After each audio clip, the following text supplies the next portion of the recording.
Look the question. 9 minus 3, 9 minus 3, it is 6 times 9 minus 3 is 6, 6 times 6 is 36, but it is wrong.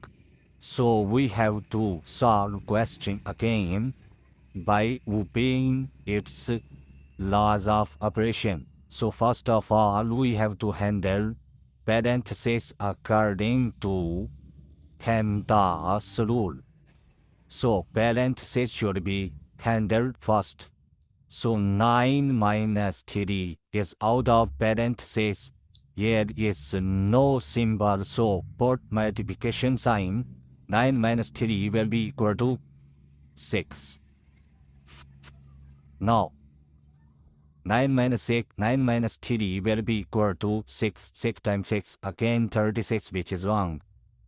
So now it's turn of multiplication. So we have to handle multiplication. So we will get 9 minus 3 times 6 will be equal to 18. Now 9 minus 18 will be equal to minus 9. Minus 9 will be our answer. Thank you for watching and subscribing my YouTube channel.